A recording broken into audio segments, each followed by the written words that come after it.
Ngamzakwethu, this is Durban Network isikuphi nasi semlazi ngale kwasemlazi kahle kahle eNgonyameni eNwabi High School la size khona kwi gender based violence, which is a sketch that is killing our people. Njengamanje uzozintroduce kodwa profession yakho yini? Sanibonani, siyabingelela. Yeah, mina ngincamisele ngwasendane oyi social worker sonhlala kahle. Si based la khona eMlazi. Sama social worker azimele la eMlazi.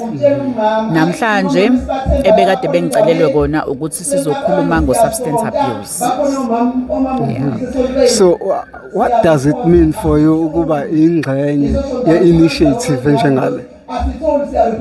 No, sithokoze kakhulu ukuthi bakwazi ukuthi basibize sizoba ingxenye yabo so that sizokwazi usiqwashise umphakathi ngayo iGBV nabo abo substance abuse, because sekuyizinto zevele ezicommon and abantwana bazithola ngesinye isikhathi basenkingeni ukuthi bangalithola lapho usizo abangakwazi ukuthi basizakala ngalo ngalezi zinto esezihlasela umphakathi. So yeah, and nathi singama private social workers sithole kuyithuba lokuthi sikwazi ukuthi si-introduce emndaweni community of Umlazi ukuthi sikhona. Lento inkulu kangakanani nina ndila nawo on daily basis? Inkulu kangakanani, yo affect kangakanani umphakathi, affect kangakanani intsha? Yo affect ngempela intsha because ukuthi iproblem enkulu mhlambe thina abantu abamnyama sisanale nkinga yokuthi if umuntu enenkinga akakwazi ukuthi ayobona umuntu ukuze azokwazi ukuxoxa ngenkinga zakhe. So sisanale belief ukuthi hayi lona kufanele kashawe, lona kufanele there's something ukuthi sikhulile nje thina without lezi zinto, kanti ingane zethu manje zibroken.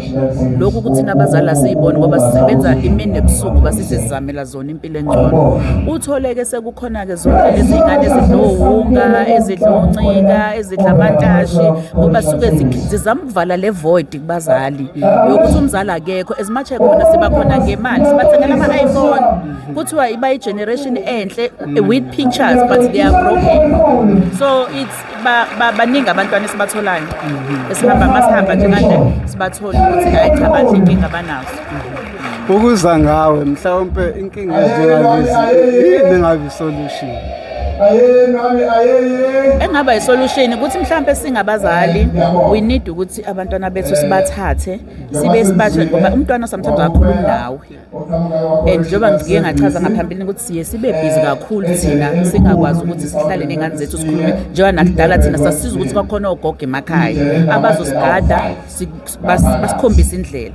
Bathi ke sikhona singosolo nhlanga kahle umntwana kwakho nje noma kanye noma kabili ngonyaka awukumvakashisa ukuthi ayokwazi ukuthi akhulume nabanye abantu abazokwazi ukuthi mhlambe bayishape impilo yakhe ngendlela mhlambe eqondile. I think that is the thing. They need to talk with abantu abazokwazi ukuthi baqondise impilo zabo beside abazali babe emakhaya. Mhlawumbe institution lenisebenza kuyona inalo igama mhlawumbe umuntu angakwazi ukurefeka kuyona.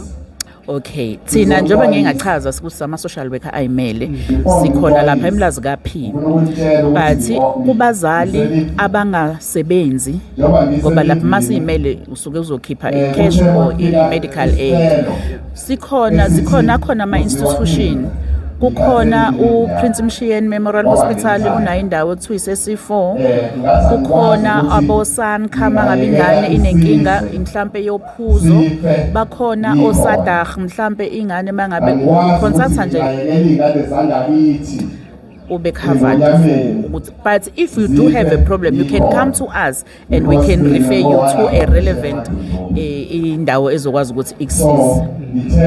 Siyabonga kakhulu.